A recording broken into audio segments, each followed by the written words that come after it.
لائیں کہیں کہ ہمارا رب اللہ ہے، پھر اس پر جم جائیں۔ ان پر فرشتوں کا نزول ہوتا ہے، نہ کوئی غم کرو نہ خوف، خوشیاں مناؤ اس جنت کی جس کا تم سے وعدہ کیا گیا تھا۔ اللہ کی ربوبیت پر اطمینان جب انسان کو ہو جاتا، میرا رب اللہ ہے، ربی اللہ، انسان کے لیے نہ کوئی کھٹکا، نہ کوئی خطرہ، نہ کوئی خوف، نہ کوئی حزن۔ جو کچھ ہو رہا ہے کس کے اذن سے ہو رہا ہے؟ اللہ کے اذن سے۔ اللہ کے اذن کے بغیر پتہ تک نہیں ہلتا۔ یہ کوئی اندھا بہرا مادہ نہیں ہے جس سے مجھے کوئی خوف ہو۔ اندھا بھینسا چلا آ رہا ہو اس سے تو ڈرنے کا ہر انسان کو ڈرنا چاہیے، نہ معلوم کس کو ٹکر مار دے۔ لیکن نہیں، اس کائنات کو چلانے والا ایک سمیع و بصیر خدا ہے، وہ جو میرا دوست ہے، میرا ولی ہے۔ اللہ ولی الذین آمنوا یخرجہم من الظلمات الی النور۔ اللہ اہل ایمان کا ولی ہے، ساتھی ہے، پشت پناہ ہے، مددگار ہے، حمایتی ہے۔ بتائیے جسے یقین ہو جائے کہ اللہ میرا مددگار، اللہ میرا محافظ، اللہ میرا پشت پناہ، اللہ میرا حمایتی، اس کے لیے کوئی خوف ہوگا؟ اس سے کوئی ڈر ہوگا؟ میں مثال دیا کرتا ہوں ایک بہت سادہ، پنجاب کے دیہات کی۔ تو بڑا چودھری ہے اور کوئی غریب کسان ہے۔ اس غریب کسان کے جانوروں کو ہر وقت اندیشہ ہوگا چوری کا، کوئی میری بھینس کھول کر نہ لے جائے، کوئی میرا بیل کھول کر نہ لے جائے۔ لیکن جس کے بارے میں یہ سب کو معلوم ہو کہ وہ جو بڑا چودھری ہے وہ اس کا دوست ہے، اس کی بچیا کو کوئی خوف ہوگا؟ اس کی بھینس پر کوئی ہاتھ ڈالے گا؟ اسے کوئی اندیشہ ہوگا؟ نہیں۔ کیوں؟ کہ وہ بڑا چودھری، بڑا اس کا یہاں کا سردار، جاگیردار، سب کو معلوم ہے وہ میرا دوست ہے، کوئی میرے خلاف اقدام نہیں کر سکتا۔ اس دنیا میں یہ چھوٹی سی بات اگر آپ کے دلی اطمینان اور سکون کا باعث بن سکتی ہے تو ذرا تصور کیجئے۔ میں لفظ تصور استعمال کروں گا صرف اس لیے کہ اس کا ہم جس کو کہتے ہیں ادراک اور شعور کر نہیں سکتے، اگر کے ساتھ کر سکتے۔ اگر یقین ہو کہ اللہ میرا مددگار اور یقین ہو کہ اللہ ہر آن میرے ساتھ ہے، پھر کوئی خوف؟ کس کا خوف؟ کوئی شے اللہ سے بالاتر ہے؟ کوئی قوت اس سے زیادہ طاقتور ہے؟ کوئی اس کے ارادے کو بدلنے والا ہے؟ کوئی اس کی مشیت کے آڑے آنے والا ہے؟ یہی بات ہے جو حضور نے فرمائی۔ یہ ایمان کا حاصل ہے لب لباب، کہ دیکھو اچھی طرح اس بات کو ذہن نشین کر لو، اگر تمام انسان مل کر تمہیں کوئی نقصان پہنچانا چاہے نہیں پہنچا سکتے مگر جو کچھ اللہ نے لکھ دیا ہو، اور تمام انسان مل کر تمہیں کوئی نفع پہنچانا چاہیں نہیں پہنچا سکتے مگر وہ شے جو اللہ نے طے کر۔ آپ پھر میں کہوں گا ذرا طاری کیجئے، اسے فرض کیجئے، اسے سوچئے، اگر اس حدیث پر ہمارا دل ٹھکا ہوا ہو تو کسی سے ڈر ہوگا؟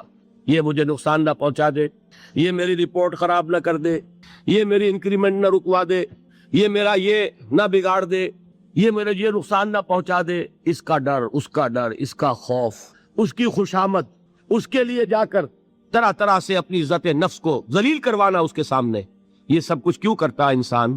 جب سمجھتا ہے کہ اس کے ہاتھ میں میرا کوئی نفع ہے، اس کے ہاتھ میں میرے لیے کوئی ضرر ہے، یہ مجھے کوئی غضب پہنچا سکتا ہے، یہ مجھے کوئی نقصان پہنچا سکتا ہے، یہ میرا کوئی کام بنا سکتا ہے، یہ میری کوئی ضرورت پوری کر سکتا ہے، اسی کا نام شرک ہے۔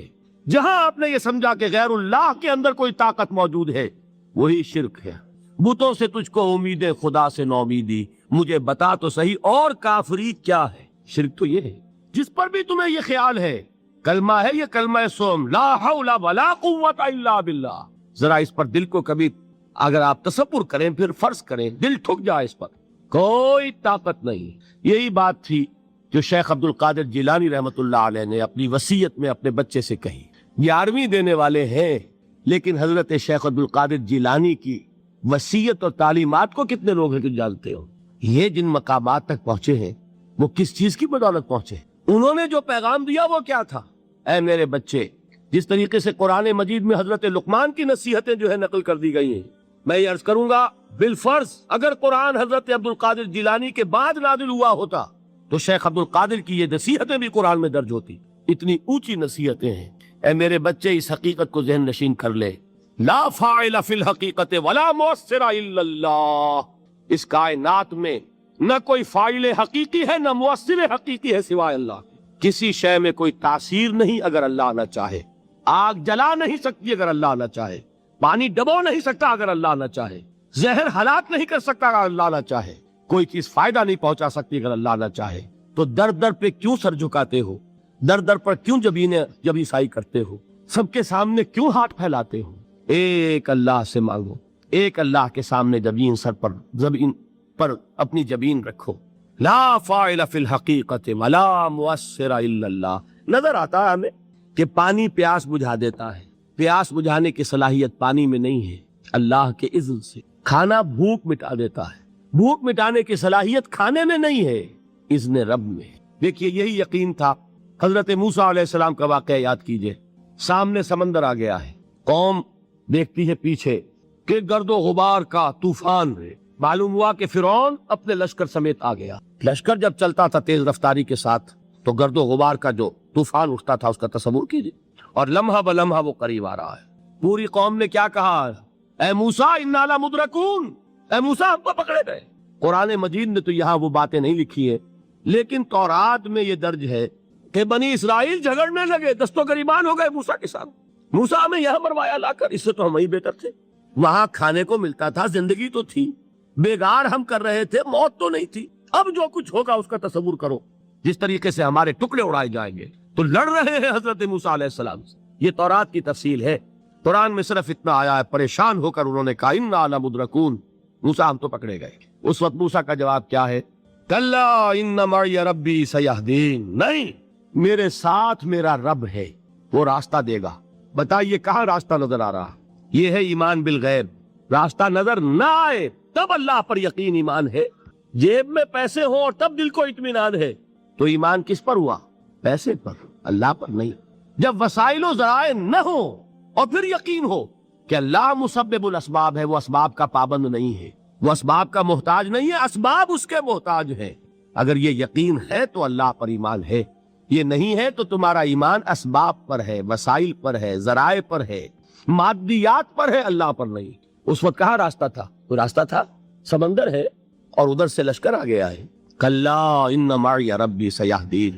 اب دیکھیے ایمان کہہ دینا آسان ہے، ہوا معکم اینما کنتم، جہاں کہیں بھی تم ہوتے ہو اللہ تمہارے ساتھ ہوتا ہے، لیکن اس کا یقین قائم ہو جائے تو زمین و آسمان کا فرق واقع ہو جائے۔ کیا آپ جانتے ہیں آپ کے اپنے گھر میں رکھی ہوئی کچھ چیزیں آپ کی زندگی کے سکون کو چھین رہی ہیں؟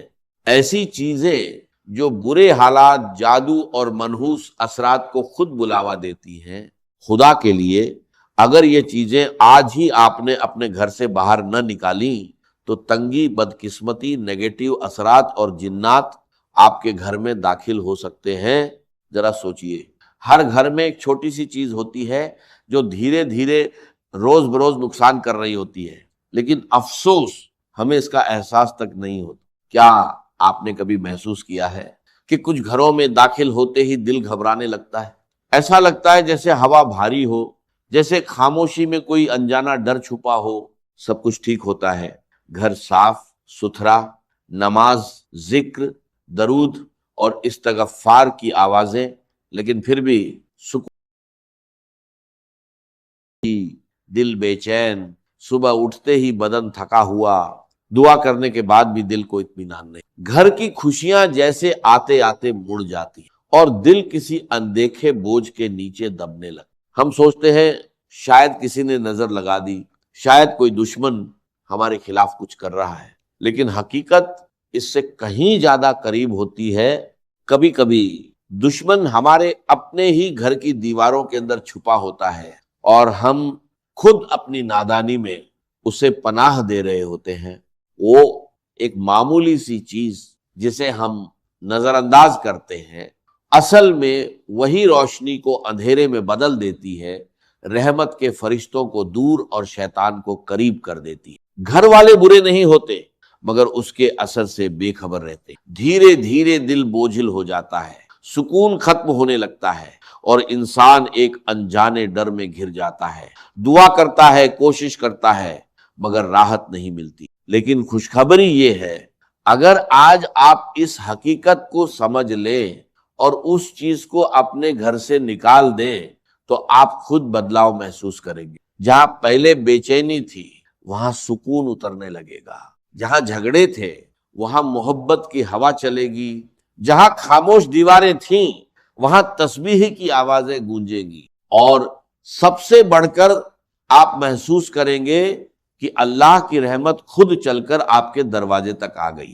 آج میں آپ کو ایک ایسا راج بتانے والا ہوں جو آپ کی زندگی بدل سکتا ہے۔ اگر آپ نے اسے سمجھ لیا اور عمل کر لیا تو آپ کا گھر بے سکونی سے نکل کر برکت کی راہ پر چل پڑے۔ یاد رکھیے، چھوٹی چھوٹی غلطیاں ہی ہمارے گھر سے برکت کو ختم کر دیتی، اور تنگی و بے برکتی انہی کا نتیجہ ہوتا۔ اگر ہم انہیں سدھار لیں تو انشاءاللہ ہمارے گھر میں برکت اور رزق کی آسانی آ سکتی۔ اللہ نے انسان کو جینے کا طریقہ سکھایا اور انبیاء کے ذریعے صحیح راہ دکھائی۔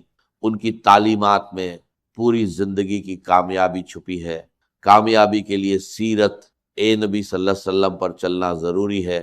اسلام ہمیں سکھاتا ہے کہ ہر کام بسم اللہ سے شروع کریں، ہر وقت ذکر میں رہیں، اور اپنے گھر کو نیک عملوں سے جوڑ کر رکھیں، کیونکہ آج کے دور میں وقت کی سب سے بڑی بربادی غفلت ہے۔ تو استغفر اللہ، اللہ اکبر، الحمدللہ، یا حی یا قیوم جیسے اذکار ہماری زبان پر جاری رہے، اور اپنے بچوں کو بھی اس کی عادت دلوائیں۔ قرآن مجید کی تلاوت گھر میں برکت لانے کا سب سے بڑا ذریعہ ہے، چاہے تھوڑی ہی کیوں نہ ہو، لیکن روزانہ ہونی چاہیے۔ نبی کریم صلی اللہ علیہ وسلم نے فرمایا، اپنے گھروں کو قبرستان مت بناؤ، کیونکہ جس گھر میں سورہ بقرہ پڑھی جاتی ہے وہاں سے شیطان بھاگ جاتا۔ رات کو عشاء کے بعد سورۃ واقعہ کی تلاوت رزق میں اضافہ کرتی ہے۔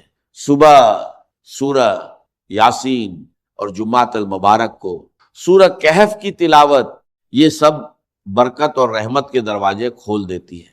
یاد رکھیے، اگر آپ اپنے گھر میں سکون، برکت اور رحمت چاہتے ہیں تو آج ہی ان چھپی ہوئی غلطیوں کو پہچانیے اور اپنے گھر کو اللہ کی رحمت کے لائق بنائیے۔